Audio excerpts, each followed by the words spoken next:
So thanks again, all of you, for joining us today.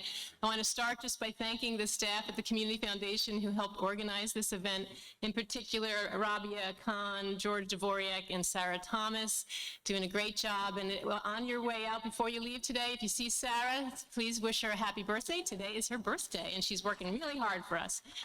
Yay, Sarah. So today we're going to catch you up on what's going on at the Community Foundation, and we're going to share with you our investment performance over the last year. And then you're going to get to hear analysis from financial industry expert Reagan Anderson. So it's going to be a great day. In 2021, our team rose to the ongoing challenges of the pandemic, as did our donor community and our nonprofit partners. As you'll see, we received $10 million in gifts in 2021. That's $3 million more than we received the year before.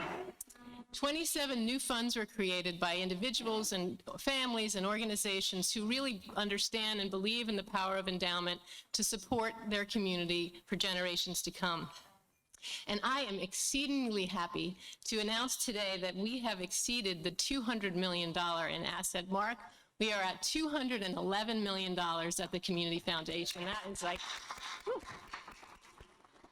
That puts us really up there in the Pennsylvania Community Foundation world. We're only fourth largest in the Pennsylvania after Philadelphia, Pittsburgh, and Erie, and we're margins close to Lancaster. But that's pretty impressive for a community this size. So I really want to just shout out and thank your community for 60 years of generosity, and to the investment advisors who've helped us grow our funds over these years. And you know what's so exciting is those grants translate into greater impact into York County. So you'll see from this slide that last year we awarded almost $6.5 million in grants to 321 nonprofit organizations. There are some outstanding milestones in that group of grants that I wanted to share with you. After raising nearly $1.2 million for the COVID-19 Response Fund, we awarded our final grant last year to Tenfold, which is a housing assistance organization that expanded from Lancaster to York. They created the York Rental Stability Network to address the critical need of affordable housing in this community that got much worse during the pandemic. Tenfold will support renters at risk of losing their homes by providing tenant counseling, mediation services, legal assistance, and by making it more attractive for landlords to rent to lower-income families. Our Racial Equity Fund Committee awarded its first round of grants for projects that seek to increase equitable opportunities for communities of color. Grants went to expand the diversity of teachers in the York City School District and to increase the number of high school graduates that enter college. Other grantees are offering neighborhood-based job training programs, English as a second language classes, and training minority business startups through the Bloom Empowerment Center. The library system in our community will use their grant to assess its collection to ensure that books reflect the full diversity of our community. Another way that we are making York County better is through our Embracing Aging initiative. Kathy Bollinger, the director of the program, has been a strong advocate for changing stereotypes, incorporating the needs of older adults in public policy, and expanding options for elders. What she hears over and over again is that older adults can get caught off guard by not having a plan for their later years. That is why I'm very excited to announce a brand new initiative called Trove Street. The name calls to mind the treasure troves of riches that our elders give us in their later years. Trove Street is an online resource and a personal navigation service to help you and your loved ones have the best aging experience possible. It will centralize information about housing options, healthy living, and social activities, all with a local focus. Kathy Bollinger is the executive director of Trove Street, and very soon she will be taking calls to help people develop their aging plan. Watch out for an email in the near future to let you know when you can begin using Trove Street for yourself, your loved ones, or your clients. Clearly, 2021 was a busy year for YCCF, and we accomplished a lot, but we are even more excited about what's ahead. We set 3 goals for our organization in the coming years. The first goal is to fuel community transformation by helping low-income children, individuals, and families build lasting financial security. The pandemic made it crystal clear that more people are living on the edge than we ever imagined. In fact, a third of York County households are financially insecure. That means that people are living paycheck to paycheck, and they are one car repair or health scare away from financial crisis. To address this critical need, YCCF has launched the Thrive Grant Program, led by our new VP of Grants and Community Engagement, Adrian Buckner, who's with us today. Grants will focus on programs and collaboratives that transform lives and our community by helping people with limited income overcome barriers and not just plug a hole, but holistically address the variety of needs families face with low income so that they can become economically independent. The second goal on this screen is to be the first choice for donors to achieve their charitable goals and a place to invest in community transformation. We know that many donors also get excited about transforming lives, and we hope to find synergies in our giving priorities. One strategy is to launch a free virtual education series called Together We Thrive, to engage donors, fund holders, and broader community in dialogue about the challenges our community faces. The first event is scheduled for Wednesday, March 2nd at 8 a.m. with Ashley Putnam from the Philadelphia Federal Reserve, who share data and approaches to encourage economic mobility.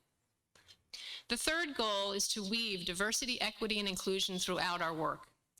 The racial equity grants were really just one way that YCCF is living its commitment to diversity, equity, and inclusion. We envision a York County where all people are afforded equitable opportunities regardless of their skin color. We are doing more to engage with and support new and diverse communities, examining how bias shows up in our work and making changes so that all feel welcome at the Community Foundation. It's important for leadership organizations like the Community Foundation to be vocal advocates for better, and we look forward to partnering with other community leaders to effect positive change. An important part of YCCF's work is to help nonprofits use endowment to sustain their work. I want to share a story of how a small nonprofit is inspiring donors to grow its endowment. The York Junior Symphony Orchestra has been growing its endowments at YCCF since 2006 to provide annual support for their operations and ensure that any child could participate. The orchestra brims with more than 100 second through 8th grade students from 34 area school districts around York and Adams County. In 2021, their director, Kathleen Yater, retired from 27 years of service. The board chose to honor Kathleen with an endowed fund in her name, and she wanted to ensure that any young person, regardless of financial or other barriers, could fully participate in the orchestra. Their fundraising was a success, and they now have doubled the amount of grants that they receive from the Community Foundation. Kathleen was well loved by hundreds of children she taught and inspired over the years, and thankfully she could see that love through the endowment fund before she passed away last November. Finally, I'd like to recognize a special team member who has brought a calm, insightful, and rigorous approach to our financial and investment strategies for the past 15 years. George Dvorak, our CFO and Vice President of Finance, has helped us grow our assets by $137 million since he joined our team. In his quiet way, George has strengthened our operations and helped us navigate a dynamic decade of growth.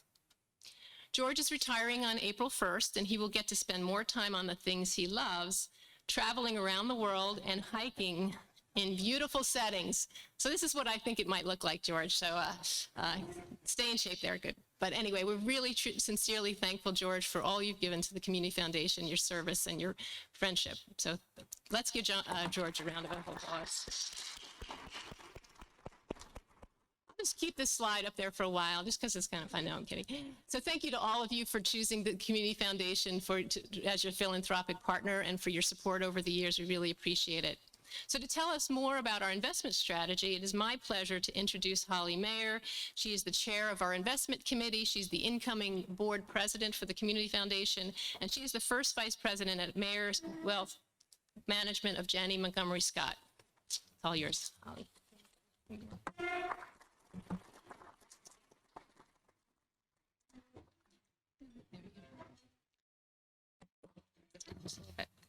Good afternoon, and thank you for joining us today. As Jane mentioned, I'm Holly Mayer, Chair of the Investment Committee, a role I've been grateful to serve given the Foundation's impact in our community.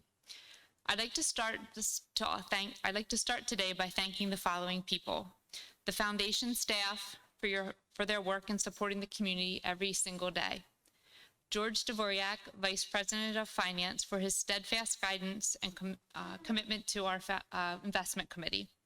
As Jane mentioned, George's retirement date is quickly approaching, and we will certainly, as an Investment Committee, miss his calming presence when we weathered storms like 2008 and the recent pandemic.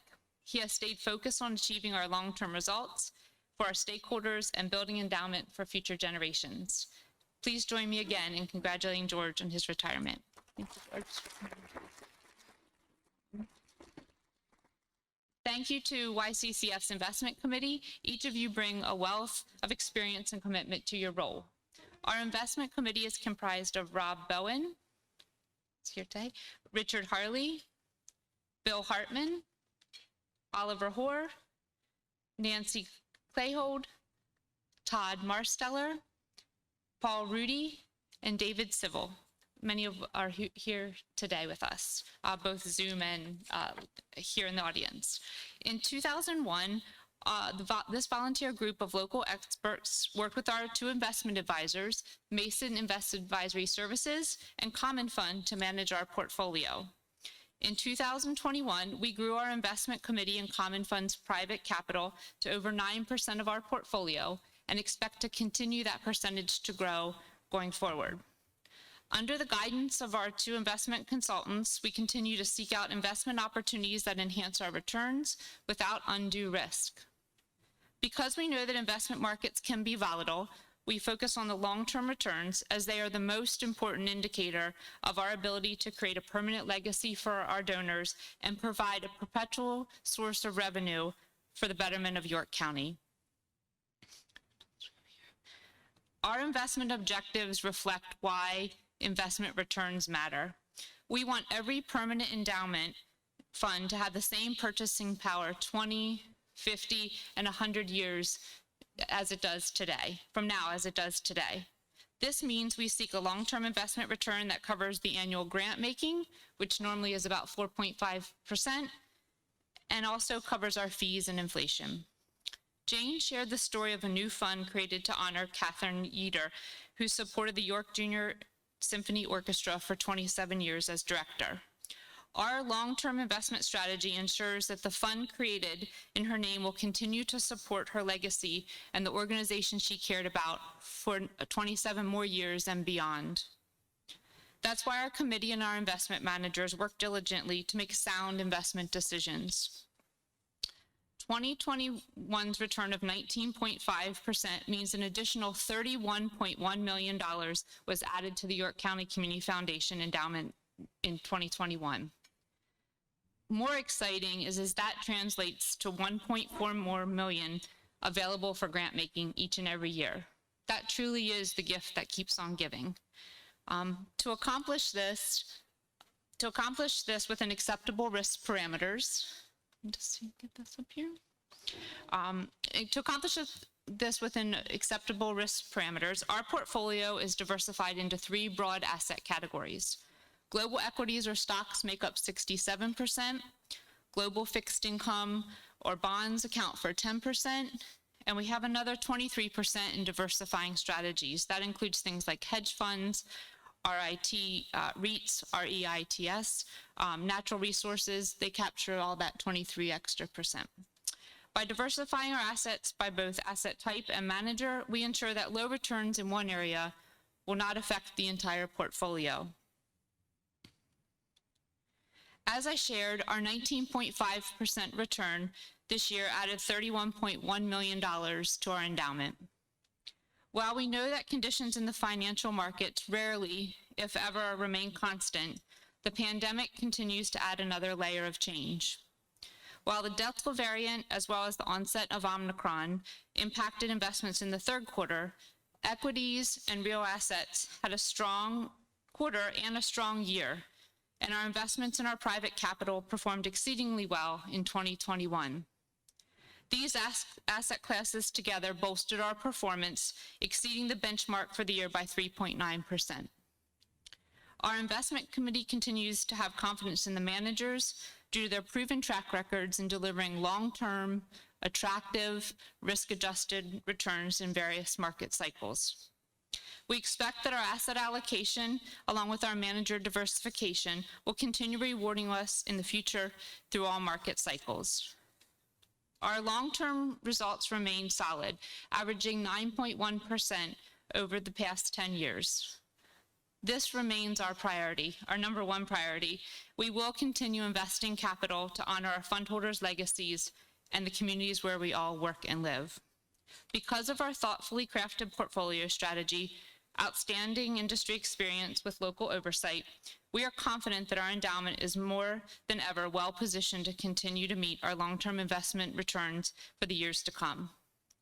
We are pleased that we have both of our investment advisors here with us today and that you'll have a chance to meet with them along with our guest speaker. York County Community Foundation began working with Common Fund in 2014. And Common Fund is an asset management firm founded in 1971 with a two-part mission. First, to create investment solutions and access to managers and strategies through private capital that nonprofits would otherwise not be able to attain on their own. And secondly, to create educational programs that bring current best practices to institutional investors of all sizes and segments, including York County Community Foundation. It has been ranked as one of the top 10 most trusted institutional asset managers for nonprofits by Market Strategies International. I am pleased to announce Kelso Morale from Common Fund to tell you more about their expertise.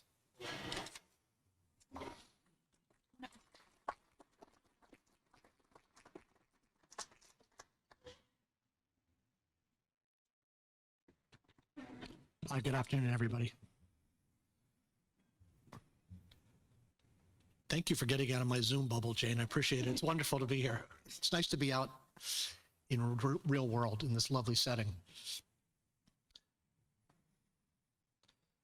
Okay, so Holly mentioned Common Fund. I'll do this very, very quickly because we want to get to our guest speaker. Excuse me. But as Holly mentioned, we were founded by a grant from the Ford Foundation in 1971. And we're fortunate to have a very singular mission. We work with nonprofit institutions, and we try to promote best practices around endowment management, both on the investment portfolio side and around good governance, right? And so we're very fortunate, and that really is the only community we serve as a nonprofit group. So every day we get up and we think about how do we survive CPI plus spending, right? So I'm pleased to be joined by my colleague, Mike Guido. Mike, say hi. So if anyone's interested, please introduce yourself to Mike later. So Holly talked about the asset allocation. I thought I would dive in just a little bit about the role in the portfolio and why we think about portfolio construction the way we do, right? So as the outsourced chief investment office for the York Foundation, we work with Mason to try to develop portfolios that will withstand long-term challenges, right? Well, clearly we're in some short-term challenges now with inflation, interest rates, Fed policy changing, growth potentially slowing, high PE multiples. It's a long list, right?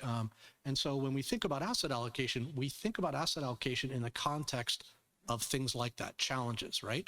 We know that challenges are going to be evolving and we want the portfolio to survive in good times and bad. So we think about growth. Equities is for growth, right? We also think about real assets. That's also for growth. Real assets give us kind of two bites at the apple, however, because real assets provide inflation hedging, right? So if we think about offense versus defense, to use, kind of a Kelso lacrosse analogy, we've got equities and real assets as offense, and then we have defense, fixed income, right, to provide some protection on the downside, hedge against deflation.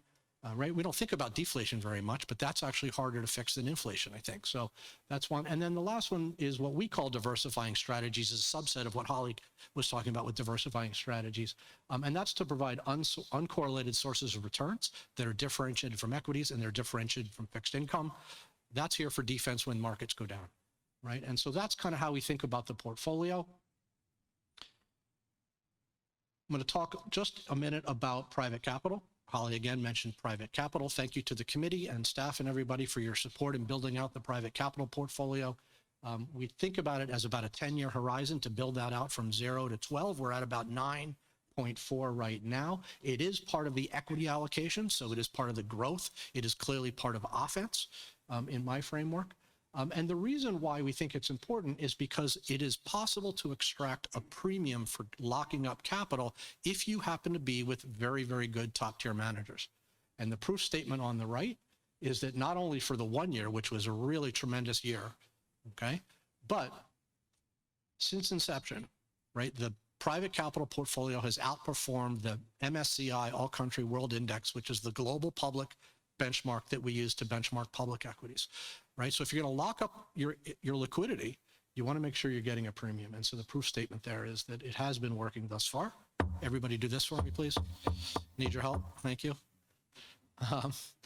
And then lastly, when we go back to the total portfolio, Holly had part of this slide up there. I just want to call your attention to the last bar on the right. You guys have seen the portfolio performance on the left, but I think this is interesting too. We look at performance through a couple lenses. The policy benchmark is obviously first and foremost, right? But the second is, how are we doing versus CPI plus 6%? That's a tough bogey, right? Over 20 years, CPI plus 6 is a hard bogey to hit. So far, doing okay.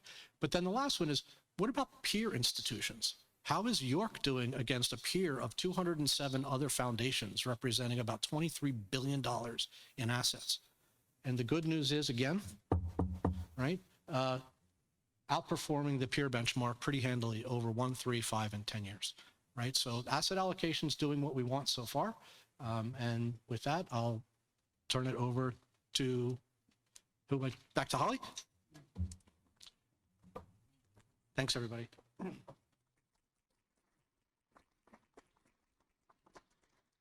Mason Investment Advisory Services has been a valued partner of the foundation for the past decade. A listed in Barron's in America's top advisor rankings, a listing in Barron's top 20 institutional consultants, and a listing in Forbes as top 50 wealth manager, along with a listing in Fortune magazine as top 50 investment advisors, are just a few of the accolades that the industry has honored them with for their clients' service and dedication. To say a few words about the firm's relationship with the foundation and its donors, along with introducing our guest speaker, please welcome Bill Corson of Mason Investment Advisory Services. Bill?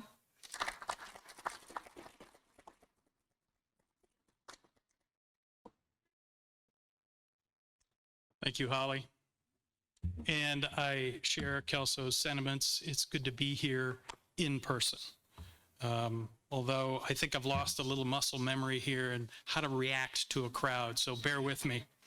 But thank you, Holly, for your introduction, and thank you all for allowing us to be here in front of you. We, as an organization, Mason Investment Advisory Services, partnered with the Community Foundation since 2010 as co-manager with Common Fund. So we appreciate the opportunity to continue to work with you. I'm a senior managing director of Mason Investment Advisory Services. And if you're not familiar with Mason, I thought I'd spend a minute or two and kind of introduce you to the firm. We as a firm were founded in 1982, making this year our 40-year anniversary. We as a firm manage over $11 billion for our clients, which include high net worth individuals, wealthy families, and institutions. And of those 81 institutions that we manage funds for, 50 of those are community foundations. So you could say we're a community foundation specialist. And we do manage funds across 42 states, including Hawaii. I'm not one of those lucky enough to travel to Hawaii, but I think York is a great place to be. One of the numbers I think that jumps off the page there, in addition to the assets and the number of clients, is the one in the upper right corner, 0. That's the number of proprietary products that we as a firm generate. We are privately held and independent. What independence means for us is that we don't have to choose when we select an investment to put into a client account. We use the market's best thinking with our filters, and that's when we choose those securities or those fund managers to put into our client accounts, not our own. One of the ways that we do that is through a process that we call fund family analysis. So Kelso did a very good job in kind of describing the asset allocation process. The next level for us is the fund family. Our research has found that fund families tend to generate consistent returns across all asset classes. So if you're large cap value US, small cap growth non-US, real estate, fixed income, fund families tend to generate consistent returns. Not only both consistently good, but consistently bad. We look at fund families and we generate an improved list of those that generate consistently good returns. Just so happens that we have a long-term relationship with Capital Group.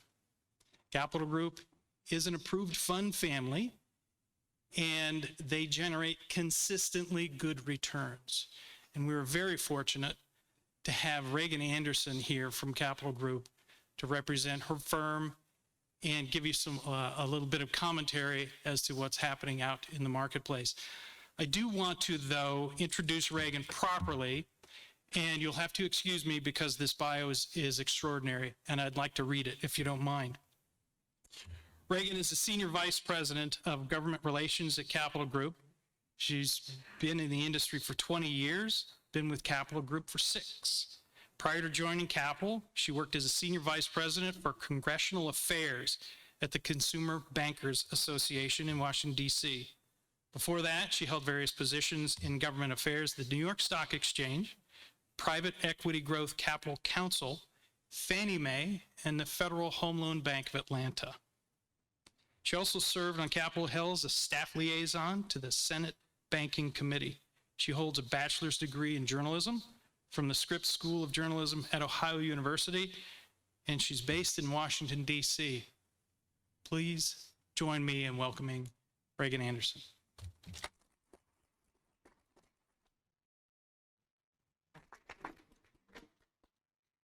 Thanks, Bill, and good afternoon, everyone. That was such a kind welcome. I'm thrilled to be here. I have to admit, driving up 83 kind of reminded me of being back in Ohio, where I grew up, as was mentioned. Just beautiful, beautiful countryside. So, as was mentioned, I work in government affairs for Capital Group. I've been doing that for 6 years. I've been in Washington for 20. And I was asked to come today and just share thoughts on the issues facing Congress and how we think about those as a large investment manager, but also how we're thinking about the midterm election, and then to just answer any questions you have. I tend to think of Washington as a giant puzzle to just break down the pieces, put it back together. So I'm going to start with just an overview of really what's going on the ground in Washington. And before I even do that, I just want to highlight how different things are in DC day to day. And it's not just because of the global pandemic, it's also because of security precautions that have been taken over the last year after what happened last January 6th. The way business is done in Washington has changed dramatically since COVID-19. I've been doing this for 19 years. I worked on Capitol Hill, been engaged in all sorts of, as was mentioned, all sorts of public policy in the financial services sector.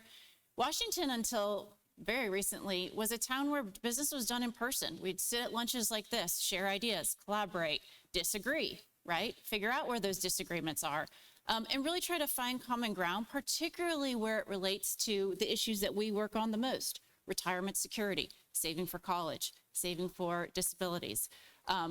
Thinking about our investment strategies. The Capitol and the buildings, if any of you have ever visited Washington and done meetings, they're still largely closed. I was in the Senate 2 weeks ago, and you could hear crickets. There weren't actually crickets, but tumbleweeds could have been rolling down the hallways because there's just very few people there. Now, to be fair, Congress wasn't in session that day. The Senate was not in session, but the offices have just the skeletal framework so that in-person communication and, reviewing legislative text and all the things that we used to do in person has really changed. And it's really changed the dynamic in terms of how the staff get educated. So staff to the senators and to the Congress people, they rely on people like me and those of us in our industry, and there's a lot of us lobbyists in Washington, to just help them sort through the issues, right? So you're thinking about this tax policy, you're 25 years old, you worked on a campaign, ended up in Washington, you probably have no idea how that potential change in tax code could impact someone's incentive to save for retirement. You haven't bought a car yet or a house. And I mean, there's just a lot of education that goes on, particularly with staff on the Hill. They're not getting that. So the world has really changed. And I just wanted to start there because it's also changed how the members are interacting with one another. And you're seeing it at its best and you're seeing it at its worst, right?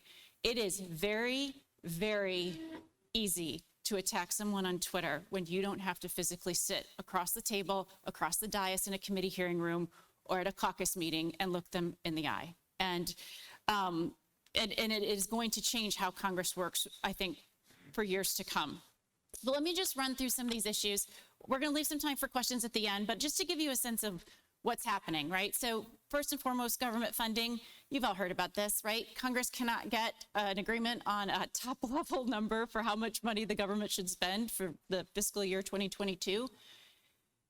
So they keep passing continuing resolutions. What does that really mean? Well, the one that the House is going to offer this week and the Senate will pass keeps the government open and funded from where it's going to expire on next Friday to March 11th, a 3-week kick the can, so to say, to let the appropriators try to come up with those top line numbers.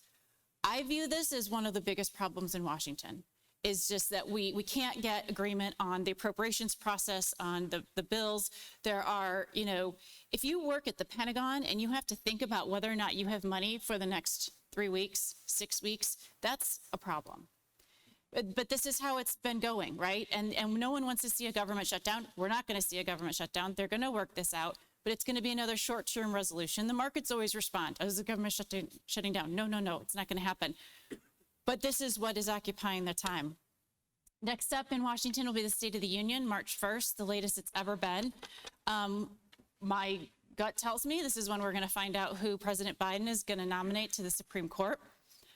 Just a little bit of trivia for you because I found this very interesting. You know, Biden was in the Senate for 30 years. He was actually the chair of the Senate Judiciary Committee when Justice Breyer was confirmed by that committee and put on the Supreme Court. So he will now be the president to name his successor, and that says something about longevity in Washington, but also it's pretty cool. So State of the Union will be coming. It'll be a very small event. Again, they're only going to let, I've heard, 40 members or something into the Capitol complex for the State of the Union. So again, really different than years past where that was, DC they always say is Hollywood for us nerds. And, State of the Union ticket was the hottest ticket in town for a long, long time. And it's just really changed too. Another big issue that you're probably hearing about and reading about is USICA. This is the U.S. Innovation and Competition Act. This is the bill that's providing funding for to make us more competitive against China. Now, that's a much oversimplified view. The Senate passed this last year, and the reason why I wanted to highlight this, because it goes back to another thing that's going on in Washington that's changed dramatically since even I started on the Hill. And USICA, or this America Competes bill, has actually gone through the legislative process. It started in committee. Believe it or not, it's Todd Young, who's a pretty conservative guy from Indiana, and Chuck Schumer, very progressive Democratic Senate leader. Those two were able to come together, and it wasn't pretty. Neither of them really loved the bill that passed the Senate, but they compromised. They worked together.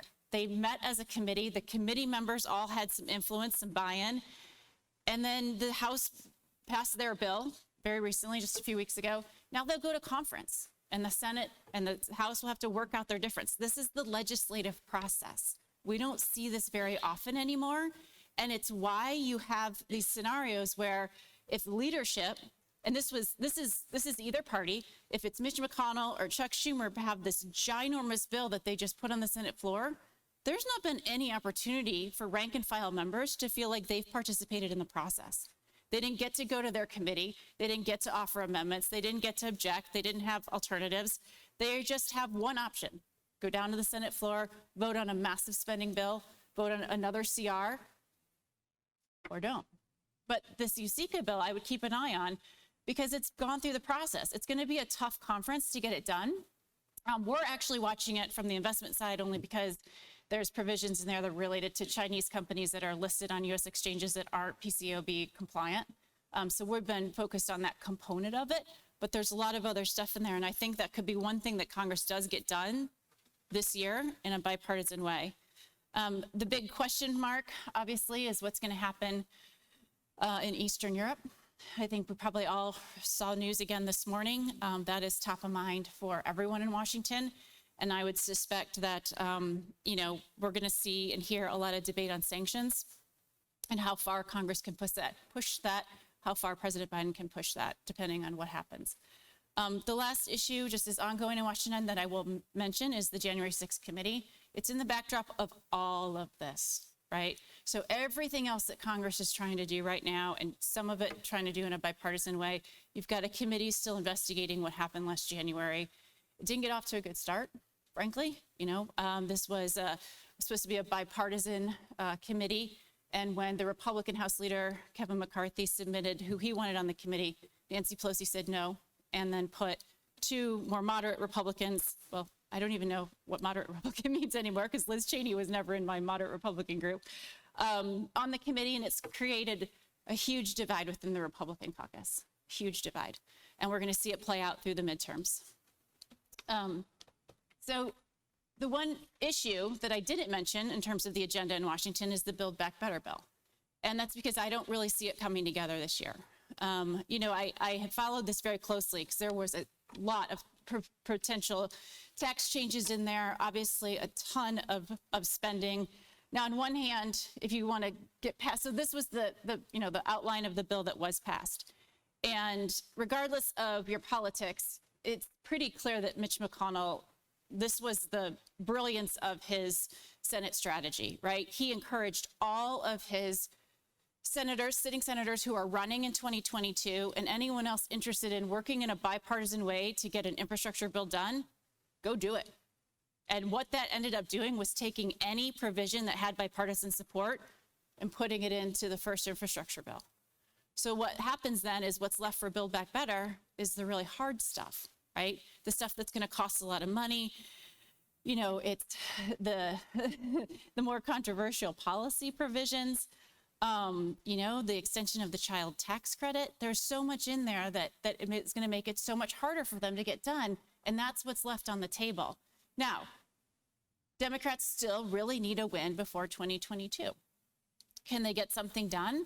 I think so. One fact to keep in mind, because there was a lot of confusion when it was said in the press that it could be broken up and passed in smaller bills. That's actually not true. This is going to be done on reconciliation, which is a privileged motion in the Senate that allows for a simple majority vote. The reconciliation instructions for Build Back Better are going to expire on September 30th. So if Senate hasn't figured out something that they can get 51 votes on by September 30th, Build Back Better is completely dead. My best guess estimate, just hearing the members talk and what they could get their arms around, I think they could come up with a package that's about $750 billion. It would include some healthcare reforms. Just lowering drug costs will raise $250 billion. And also some clean energy tax incentives to get Joe Manchin on board, Senator from West Virginia. So in thinking about that, and in what I think a lot of us think about wherever we sit, is the implication of a bill like that with another big price tag and how they're going to pay for it, right? Because that's the one thing in Washington. Don't ever underestimate, if you are following an issue and it generates revenue for the federal government, you're on a list and you're never off that list until you're used to help pay for something, even if it's in the 10-year budget window. So back when President Trump was working on his tax bill, one of the things that we worked so hard on was to preserve the tax incentive for retirement savings. And, these are traditional 401k IRA accounts, right? And what they wanted to do was move everyone out of those and into Roth because they wanted to capture the tax revenue in the 10-year window. It's a total budget gimmick, but it didn't matter because on paper, they could show that they were going to raise revenue. And we were able to convince policymakers that would really be a disincentive for saving at a time when we really need to be encouraging saving, and that there were other ways to come up with revenue. That idea, because it's a revenue generator, still on the table. It just had a different frame of reference under the Biden administration. They just wanted to means test it. Or say, if you've got $10 million in your IRA, that's enough. That we're going to cap your IRA at that amount, or we're going to cap your IRA at $400,000 of annual income.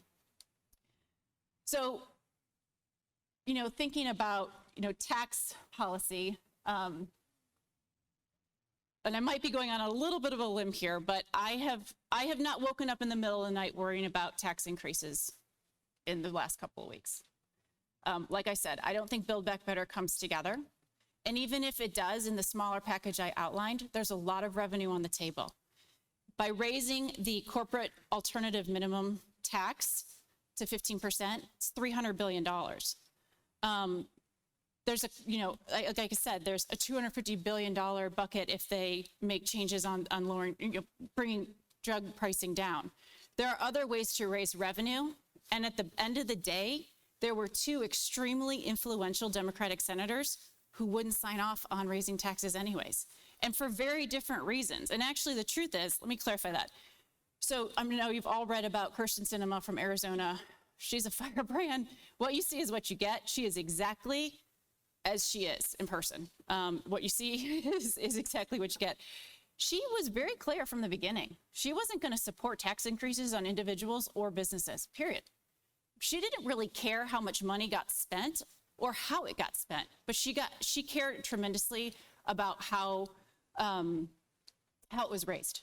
And she wasn't going to sign off on any bill that raised taxes. On the other hand, Joe Manchin from West Virginia, he was okay with raising taxes on higher income earners. He was fine with that. He signed off on cap gains increases over a certain threshold. He signed off on stock buybacks, the 1% tax on buybacks, the 3 and 5% income tax on high earners, he was okay with.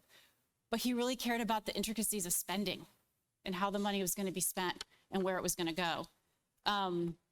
The last tax provision I'll mention, just because I know it's top of mind for a lot of folks, is just the SALT, right? Raising the cap on the state and local tax deductions. We heard so much about this after President Biden was elected. Everyone wanted to know what was going to happen on SALT. And I just never really understood the push, except for those members representing their constituents in high-cost states. But the problem was, from day one, it was so inconsistent with what Joe Biden ran on in terms of creating a tax code that's more fair across income spectrums, that it didn't fit into what he ran on, right? So if you think about SALT and who it impacts, 2/3 of people making more than $1 million would have an average tax cut of $16,000. That's not the ad that Joe Biden ran on. So, there's been a lot of arguing and back and forth on SALT.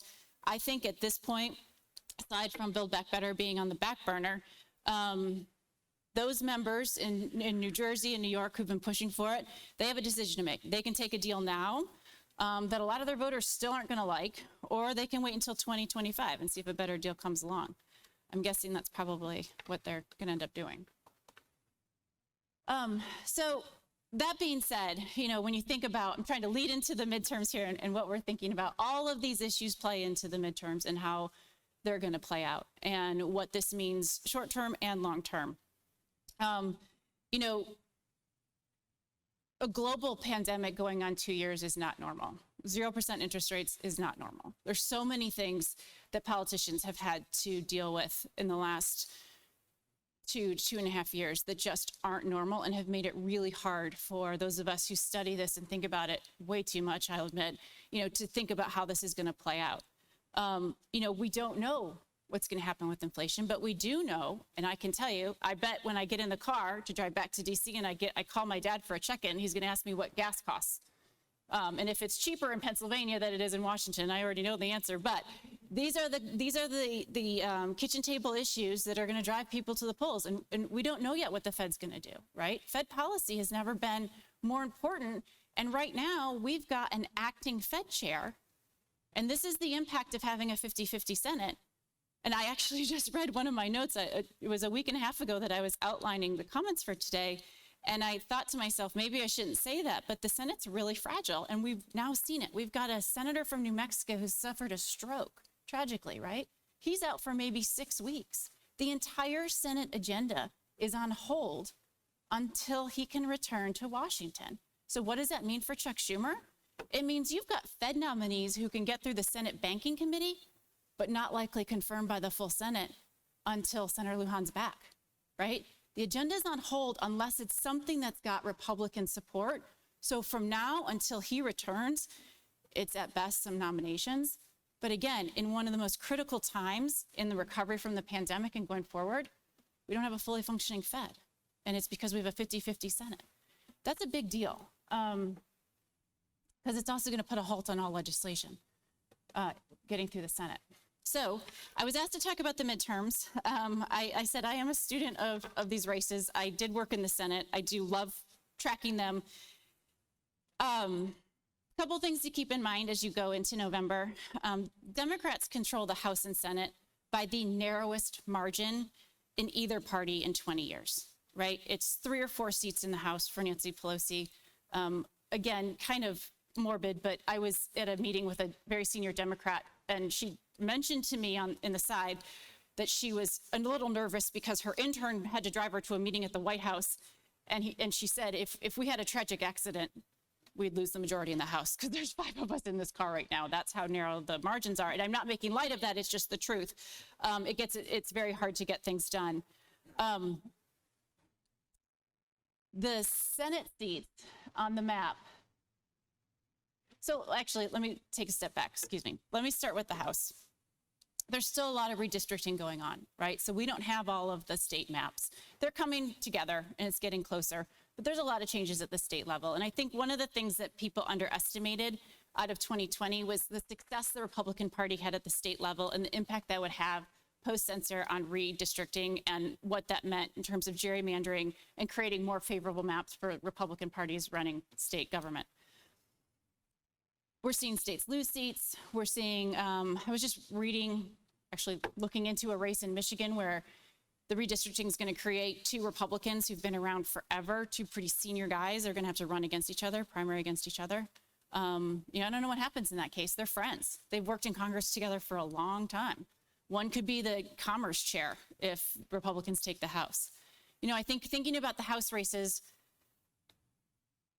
if things remain the same, and I think there's still a lot of time between now and November, Republicans are in pretty good shape to take back the House. That's just kind of the fact. When you look at the polling, we don't know what turnout's going to be.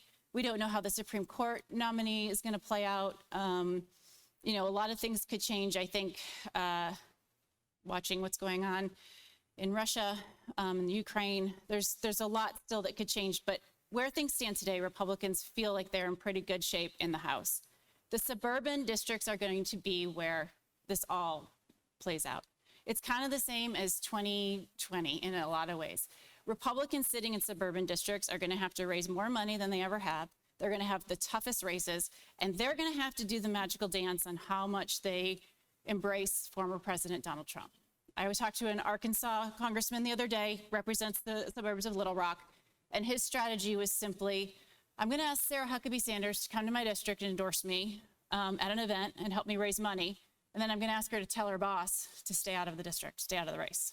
This is a tough dance for a lot of these suburban districts, and there's a lot of them. And this is going to be what helps or hurts the Republican Party. I don't think what happened at the RNC over the weekend, censoring Liz and Adam, was a good idea.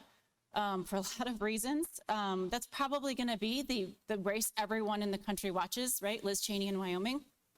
Again, it's hard for me in all the years that I've been in Washington, having worked with her family, that, she's the outlier on the far right of the Republican Party right now.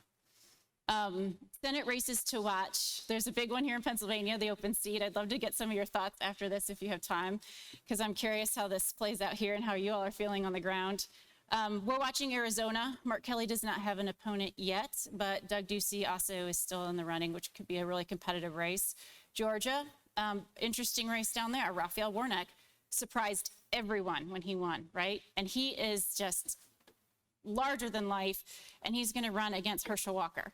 And I have a funny story for you, Antonio, about Herschel Walker later. But an interesting race to watch. Nevada, North Carolina, Wisconsin. Florida's an interesting race to watch. And then, right next door in Ohio, open race there too. And that's going to be an expensive primary on the Republican side. One thing that I do want to point out, though, actually two last things, and then I'll take some questions. In 1997, when you looked at the House map, there were 164 competitive seats. So swing seats, right? Right now, when you look at the map, there are 78. So that's the impact of redistricting and gerrymandering and everything else that's gone into politics. But it's also why we have a 50-50 Senate and Democrats have a 3-seat margin in the House. The country's more polarized than it ever has before. So no matter what happens in November, I think that even if Republicans manage to pick up some seats and take back the House, I think the Senate's going to look a lot like it does today. And if Mitch McConnell's the majority leader, he may have a handful of seats more, maybe 1 or 2. But for the most part, I think the Senate's going to reflect the American populate, which is very much divided. And then the last point I'll make is just on the Supreme Court. Having a Supreme Court nominee during a campaign season just means that we're all going to be inundated with ads that are going to focus on those core issues: guns, abortion, critical race theory, vaccine requirements. And it's going to be an intense midterm. There's a lot at stake. And with that, I will stop and open it up for questions, whether here in person, or I know we've got folks virtually joining us that are putting them in the queue.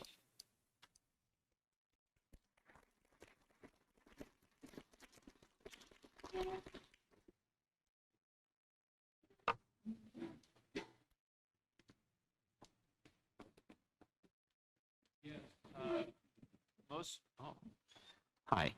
So most of us here are either work in a nonprofit or we serve on the board of a nonprofit. And we're here because we invest in the community foundation and we have a portfolio of some kind to support our mission. And based on the narratives that you are telling, what do you think that means for those of us in this sector and how we should be thinking about the future and how we either spend our funds or allocate our resources in one way or another, given this political climate and what the potential outcomes could be, red or blue, Democrat, Republican? Yeah, and I have to say, as we were standing here prior to starting, Jada and I were chatting, and the work that the foundation's doing is so critical.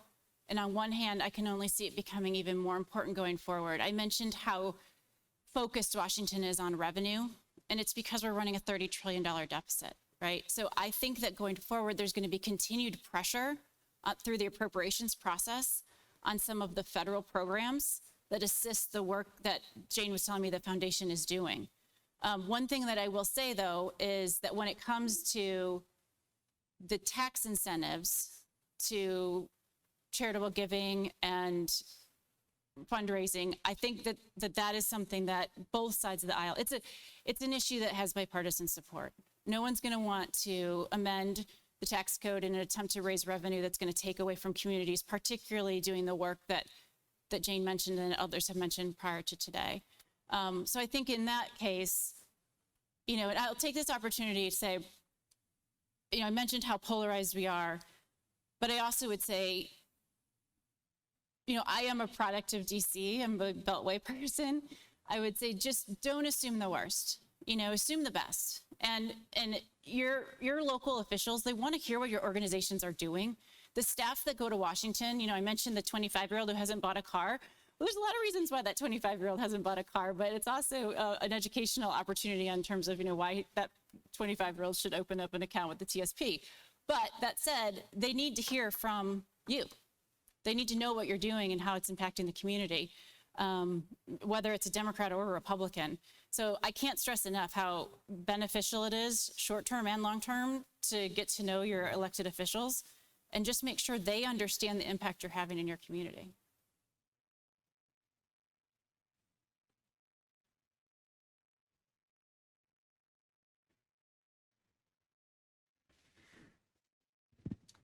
What is the likelihood of changes to the federal estate tax before 2026? So we went through this exercise this summer. Part of the draft that's circulated on the House side, and I'd be happy to follow up with you with more information than you probably want. But Richie Neal, the chair of the Ways and Means Committee, actually drafted some pretty significant changes to estate taxes and other issues as part of his version of Build Back Better, and it never made it into the House bill. So I would say it's not likely right now. 2026 is soon, if you're thinking about congressional time frames. So I would say low, but I would also recommend you familiarize yourself with that Richie Neal proposal because it's out there now. Again, I'd be happy to share it with you. But like I said, once they've figured out ways, particularly if they have covered themselves with the screen of this is only going to impact highest income earners or the wealthiest households, in this particular administration, they're going to be able to push those things through. So depending on how things change, good ideas and bad ideas always come back around in Washington. Unfortunately, the bad ones are the ones that are really stubborn that I got to keep an eye on. So,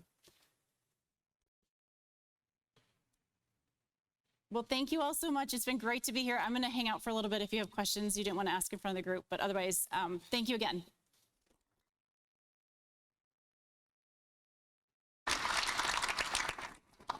All right, well, that was a lot of helpful information, and then it's kind of insider view that you don't get it every day. So thank you so much, Reagan. Thank you to everyone for joining us today, and all our speakers. Appreciate all you're doing. And let's have another great year and a great afternoon. Thank you.